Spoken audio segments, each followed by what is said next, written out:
অগ্নি, কি হচ্ছেটা কি? চুপ কর না একটু।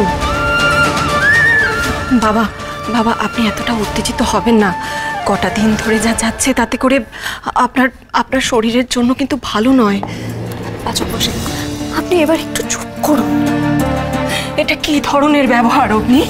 হ্যাঁ, উনি তোমার গুরুজন হন, আর গুরুজনদের সঙ্গে এরকম ব্যবহার করতে হয়? বাবা কোন জায়গা থেকে দাঁড়িয়ে কথাগুলো বলছেন সেটা একবারও ভেবে দেখবে না তুমি? তুমি শুধু আমাকেই বলছো মা। এই ব্যবসাটাকে উনি এত বছর ধরে ছোট করে এসেছেন, আর সেই ব্যবসায় কিন্তু এই বাড়িটা বাঁচিয়েছে। সেই কথা কিন্তু উনি একবারও বলছেন না। উনি একে আমার টাকা ফেরত দিয়ে দেবেন, যেন যেন এই বাড়ির কেউ হইই না। অগ্নি, কেউই তো নয় এই বাড়ি। অগ্নি, পাচক মশাই,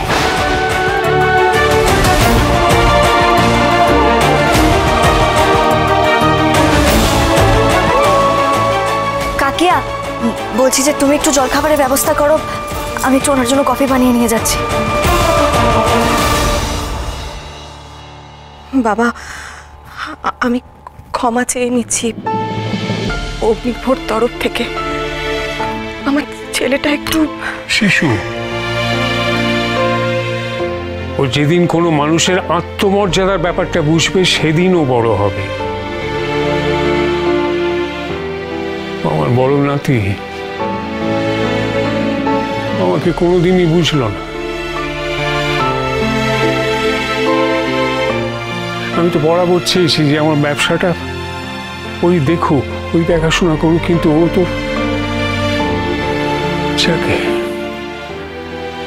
আমার নাতি আমাকে বুঝবে না, এটা আমার কপালে লেখা আছে বড় বৌমা। হ্যাঁ, লেখা আছে। তুমি কি করবে বাবা? খবরটা সত্যি আমাদের শেয়ার পড়ে গেছে।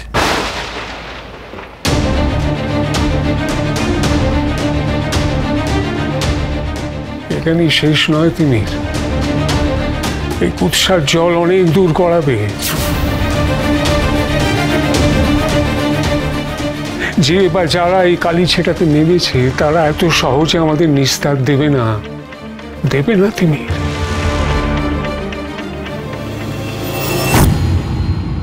দেখো, এখন গুহ ফার্মার সময়টা একটু খারাপ যাচ্ছে, কিন্তু আমি জানি গুহ ফার্মা আবার ঘুরে দাঁড়াবেই।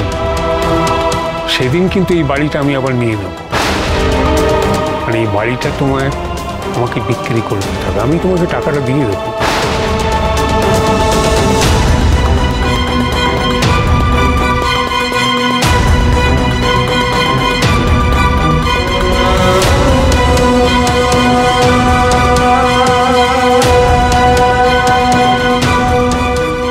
এই যে তোমায় কিন্তু খুব সুন্দর করে বানিয়েছি।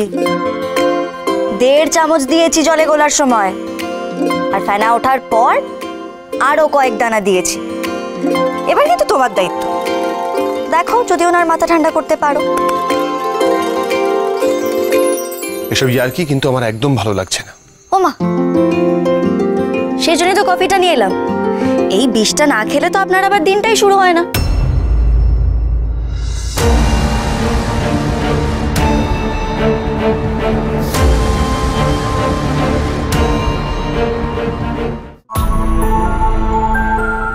পাচক মশাই, আপনি কেন শুধু শুধু কর্তা দাদুর ওপর মাথা গরম করলেন বলুন তো? আপনি তো জানেন কর্তা দাদু পুরনো দিনের লোক, ওনার কাছে আত্মমর্যাদাটাই সব, আর সেটা বজায় রাখা তো আমাদেরও দায়িত্ব।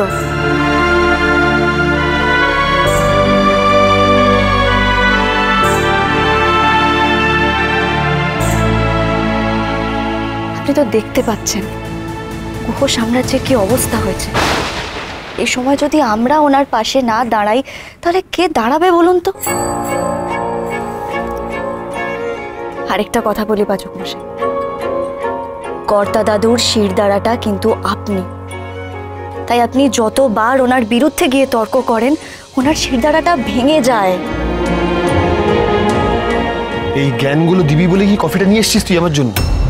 শোন, তোর এই কথাগুলো না আমার একদম ভালো লাগছে না, একটুও ভালো লাগছে না। আমি তোর কথা শুনি টি লাউঞ্জ বন্ধক দিয়ে এই বাড়িটা উদ্ধার করেছি। এতগুলো টাকা কিন্তু আমার কাছেও ছিল না, কিন্তু সেই ভ্যালুটা কি কেউ দিচ্ছে? কেউ দিচ্ছে না। এই বাড়িতে আমার এই ডিসিশনটা কেউ ভ্যালুই করে না। দেখ, আমি তোকে খুব ক্লিয়ারলি বলছি, আমার না এখন এসব কথা শুনতে একদম ভালো লাগছে না। প্লিজ আমাকে একটু একলা ছেড়ে দে, প্লিজ। কফিটা নিয়ে যা।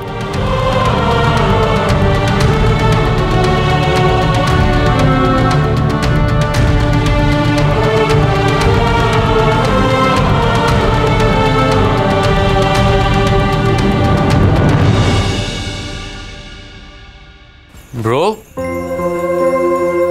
কিরে এইভাবে রেগে চলে আসলে হবে?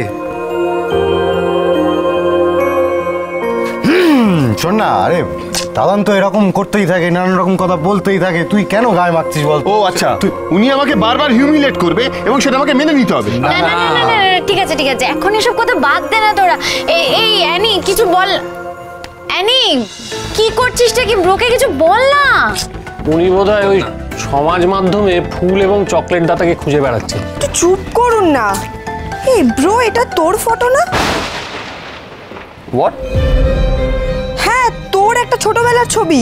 এটা এখানে কি করে এলো? ছোটবেলার ছবি? হ্যাঁ দেখ।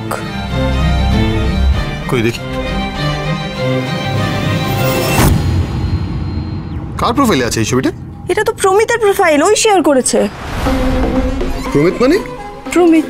আমাদের এই প্রমিত? হ্যাঁ। প্রমিতের প্রোফাইলে এই ছবিটা কি করে এলো? কই দেখি দেখি। কথা এই দেখো, ওদের বিগ ব্রোয়ের ছোটবেলার ছবি দেখো। ছোট এমনি এলে কিন্তু এমনই দেখতে হবে। বাজে বকিস না তো। না দে দেখি, এক সেকেন্ড দেখ। আরে এই প্রমিত, আমি তোকে বলছিলাম না যে এই নামটা আমার কেন এত শোনা শোনা লাগছে। এই প্রমিত শর্মা আমার ছোটবেলার বন্ধু, আমরা একই ক্লাসে পড়তাম, একই সেকশনে। আরে ও তো নিতেশ আঙ্কেলের ছেলে। হ্যাঁ, আমার খুব ভালো বন্ধু ওই। ও তার মানে তুই আর প্রমিত বেস্ট ফ্রেন্ড ছিলি? আরে বেস্ট ফ্রেন্ড কি বলছিস রে, আমরা একসঙ্গে টিফিন শেয়ার করে খেতাম।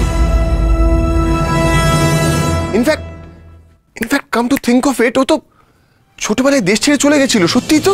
এক্স্যাক্টলি ব্রো, ও আমাকে বালুকাপুরে বলছিল যে ছোটবেলায় ও কলকাতায় থাকতো আর এখনো বিদেশে চলে গেছে। Can't believe this. একবার সঙ্গে কথা বলতেই হবে। এই কারোর কাছে নাম্বার আছে নাকি প্রমিতের? নাম্বার তো তোর কাছে? আনি তোর কাছে? আমার কাছে কি আছে কিনা বল না। আছে তো ফোন করো একটা, কি অদ্ভুত। নাম্বারও এক্সচেঞ্জ হয়ে গেছে।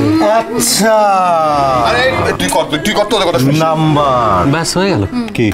এই যে পুরনো পরিচয় বেরোলো তো, এরপর পাল্লা দিয়ে চকলেট আর ফুল দেওয়ার প্রতিযোগিতা বাড়বে।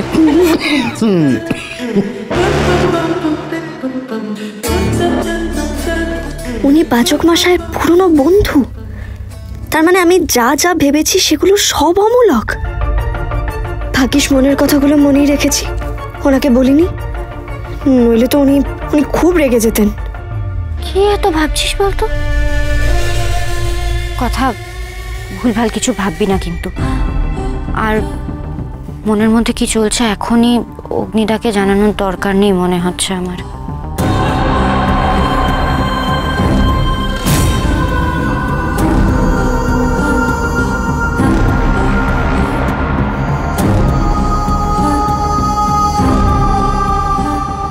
এটা আপনাদের, আপনি এনাদের পক্ষ থেকে মামলা করবেন গুহ ফার্মার এগেনস্টে। ওদের যেন ঘটি বাটি সব কিছু বিক্রি করতে হয়। কোর্টের চিঠি? কোর্ট থেকে আবার কি পাঠাবে? যেসব মানুষ টনিক খেয়ে অন্ধ হয়ে গেছে তাদের হয়ে একজন মামলা করেছে শুশ্রূষা টনিকের বিরুদ্ধে। মামলা শুরু হবে, কোর্টে হাজিরা দিতে হবে কাল থেকে।